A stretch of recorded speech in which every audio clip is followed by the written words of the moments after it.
This is not on. Guys, I'm here in Tembisa Hospital right now as we speak. Look how our human beings been stored. I may call it stored, because you cannot stay or sleep in such place. Yeba kwethu bhekani indawo kaThembisa. Ngisesibhedlele manje ngilethe omunye umfana wami. Bhekani kunjani, bhekani kunjani, bhekani abantu. Bhekani abantu kunjani phansi. Sibhekeni nje bakwethu ukuthi kunjani eThembisa Hospital. Sibheke nje indawo, akuna nurse, akuna doctor, akuna muntu. Wonke umuntu ulele phansi. Kuphansi phezulu, bhekani nje. Umfowethu lana ufida ubhuti wakhe. Ufida ubhuti wakhe because akuna muntu, akuna lutho. Akuna next. Bhekani madoda. Kunjani community. Yeah, let us. This is not on, man. This must go to government, man. This is not on, man. Let us try something, guys, as a community. Councillor, mayors, MEC, health department, let us come here and see what's going on in Tembisa Hospital. This is not on at all. This is Molweni ndanamkela kuMamgobhozi TV. Bethunani kukhona ke ivideo ebonisa icondition ekuyo iThembisa Hospital. Le video ke ivela emveni kokuba kuye kwaphuma ingxelo ebesuka kwi-Special Investigating Unit ngomvulo, apho ke siyesava uba kurhwaphilizwe i-2 billion yonke eThembisa Hospital.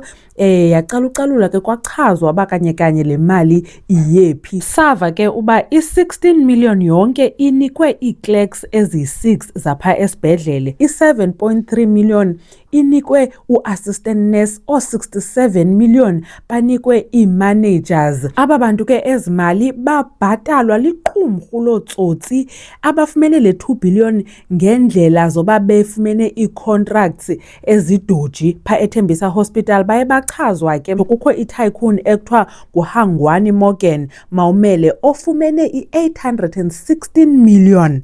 Kubekho uRichards Mazibuko yena ufumene more than 283 million. Kubekho ke obizwa ngoba ungu-Syndicate X ofumene i-596 million. On top of all of that ke kwabakho neekhampani ezintathu ezi-linked to uVusiket Matlala. Nyamazi ke ngulo usesuphini ubanjiweyo ngokoxoxayo amatyala. Yena ke ezi khampani zifumene i-14 million in tenders kwakule Tembisa Hospital. Ezi mali ke bezinikwa abantu abasebenza phe esibhedlele, wena nurse, wena manager, wena clerk, ibingezoba bapheke indlela abantu bafumana ngazo ke ngoku ezithenda. Bebeqale benze ngathi kukhona ingxaki sidinga into ethile ibe ingekho lonto leyo. Bayenze ke iprocess kwayona iprocess leyo, bayenze into ze-fraud, bakhethe aba bantu. So wena ke ngoku ufaka into zakho uthi uya-aplya, sebeyazi uba ngobana bazabathatha yonke into beyenzela uba beyazi uba kuzawufumana eziphi companies ezi ziphinda zibuye zibabhatale. Kuthiwa ke iimali ezi bezifakwa kwabanye kwii-family members zabo. Umntu i-7 million yakhe izawunikwa 1 million ukhazini, 1 million sister wakhe, 1 million i-boyfriend yakhe, njalo njalo. Kodwa ke ngoku ziye zatreyiswa zonke ezo zinto. Imbi bethunani le nto ngoba iye yaveza i-SIU noba ezinye matters ke zirefere koma-NPA, ezinye ke ngoku kwi-SA Health Products Regulatory Authority regarding i-non-compliance of e-service providers.